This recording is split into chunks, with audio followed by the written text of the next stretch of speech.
You know, if you're a Chiefs fan, Travis Kelce hasn't really delivered. 8 receptions, 69 yards, 3 wins, but no touchdowns. Here he is on the slow start. It's the opposite of what I did. I played like trash and Stop. I got to get it right. You know, I'm going to worry. Then I go out there and just play like trash again. I'm playing winning football. It's not trash, but it is. It could be better. What, Wilds? You know what they call me, the mayor fair. Yeah. If Micah Parsons said anything in that universe, it would be a 5-alarm fire. If they were 3-0 and had won the last 2 Super Bowls because Michael was great, I don't think it would. I knew that was coming. Wild. I just don't think it would just be. Cackling. Yeah, with laughter on like how Nick said, they 3-0 and beat 2 of the best teams in the league and won the Super Bowl. In the last games that mattered, this is what Travis Kelce did. Our memories have become way too short. I think we can show it to you. I hope we can. If we can't, I'll just tell you. He led the NFL in every receiving category there was for the playoffs. And that's why I'm not worried at all. 0? 1 to 10, 0. Do we think Travis Kelce aged that much in 8 months? It's possible. Okay. Because sometimes across sports, age, and you've noticed, age can hit guys like that.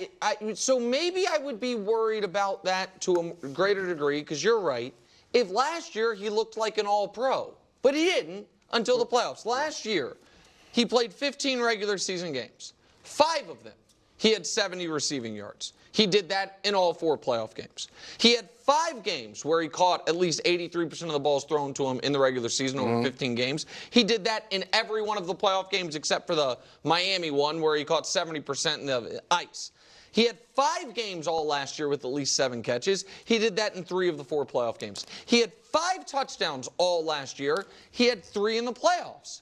I do think he is getting double covered, and that's one of the reasons Rashee Rice leads the NFL or is top 3 in the NFL and everything receiving-wise.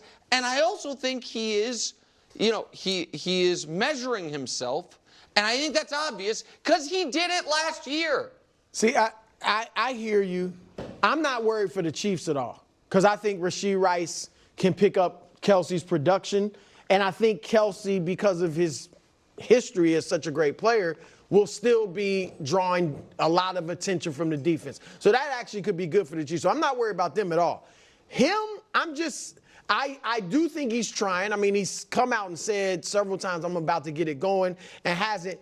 And last year, Nick, as bad as we thought he was, or mediocre or whatever, his first 3 games, he has 17 catches, 155 yards, 2 touchdowns, which isn't bad. This year, he's got 8 catches, 69 yards, and no touchdowns. So we thought last year he had dropped off a little in the regular season. This year is not even half as good as what he did last year. So it's just something to watch. Look, I'm not worried because for me, when you are that great of a player, it's not about a drop-off. It's about, can you give it to me in the most important moments? Can you turn it on when I really need you to turn it on? Right now, in the first 3 weeks, we don't need you to be what you were in the postseason. We don't need that. But what I think is scary, and I kind of mentioned this earlier in the week, they are giving him attention and allowing Patrick Mahomes to develop rapport with Rashee Rice and others. And so then you will have a problem trying to cover them. And then here comes Travis Kelce. When you need him to be great, he's going to just be great. And it's also, by the Wilds, I think Kelce's the greatest tight end ever. Who do you think is? Well, I like Gronk. Okay. Gronk did this. Yeah. Gronk's last year in New England. It was in 2018. And by the way, Gronk and Travis Kelce are the same age, and Gronk retired for the first time after the 2018 season. But Gronk, who was more beat up, that last year in New England did not look like Gronk. But you know when he did? In the AFC Championship game against Kansas City and on the only explosive play of the Super Bowl against the Rams. Then he took a year off. The next year went to Tampa. Didn't look like Gronk. And you know when he did? In the playoffs when he busted everyone's head for a month. And so I have no concern whatsoever that in these playoffs, the #1 weapon draft pick once again will be this guy. because of the mind meld with Mahomes and because he's earned that by being the most productive, not tight end, but pass catcher in NFL playoff history. Do you need him to see? Do you need to see some receptions against the Chargers? Some. No, I don't care. Okay. I don't care. I'd like to see some. That was classic. Dak has thrived 12-0 against the Giants since 2017. Brew's not impressed. No. I am. Start with Nick. Must win? It's more than a must win. It's a must look excellent in a way. You are too down on the Cowboys, and I am curious. Can I just ask you a question real quick? If they win this game and then beat the Steelers, which is their next game, you'll think they're good? Yeah, I'm an evidence guy. Okay, no, I'm not being a smart ass. No, I'm just the Stock two quality. I don't mean the Giants aren't really a quality win. So, and that gets, but the reason this is a must-win is in part because they are a victim of their own success against this team. When I say a reason it's a must-look great in a win, is like they are used to embarrassing this team. So if they win the game 20-17, I think within the locker room it might add to the doubt that is already there right now. So not as much as a loss would. No, but I don't think they would fly back from New York after a 20-17, Brandon Aubrey field goal with 90 seconds left to get the win and feel like, all right, we're back on track. I think for them to feel, Greg, like, okay, we are back to being the team we were last year, which I think they believe was an excellent team that had a terrible game at the worst time. They need to roll them. So it's a must-look great win. It's obviously a must-win. Again, if they look great, I'm still not going to be impressed. They did that last year. But what I will say is if they somehow lose, then that means they're just not a good team. You already feel that. If they lose to the Giants, that just means Cowboys aren't good. Yep. And I will declare they won't make the playoffs if they lose to the Giants. Now, that might not be this huge revelation. No, it's something. But if they lose to the Giants, I mean, if they lose to the Giants, I'm ready to come on and say they're not going to make the playoffs.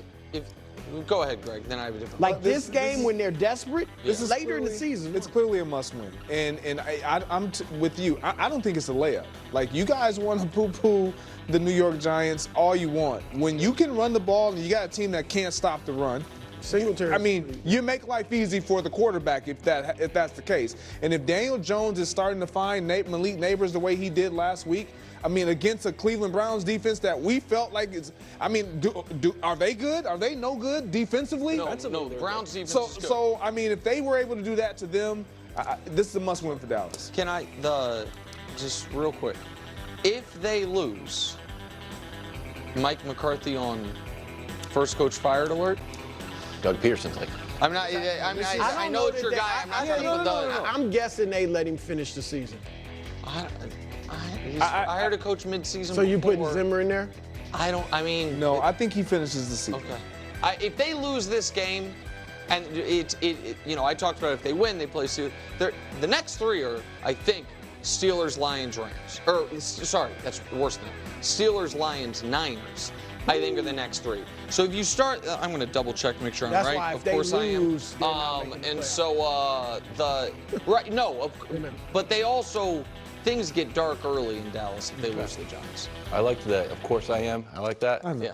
1-0. Undefeated Bills. Underdogs in Baltimore on Sunday night. Lamar and Josh don't meet too often. Josh has 2 wins against the Ravens. Lamar has 1 win against Josh. Nick, we'll start with you. I won the last hole. I get to go last. Yeah. Oh, you get to go. Oh, Brew, you want to go first here? For Lamar. Yeah, it's a must-win. Must-win? It's a must-win. Lamar seems to be like a guy that doesn't, like, short memory, which is great, right? So he doesn't worry about what just happened. I obviously took that win hard with the way they finished it, right? And I would imagine some other people in the organization did too. So I don't think you can feel as good as they should coming off a nice game against Dallas, at least for 3 quarters. I like that. I don't feel like they can feel like we're back to where we were last year, right? And we're going to start rolling. So I think they need this win. If they beat Buffalo, then I think they will really feel like, okay, we're back.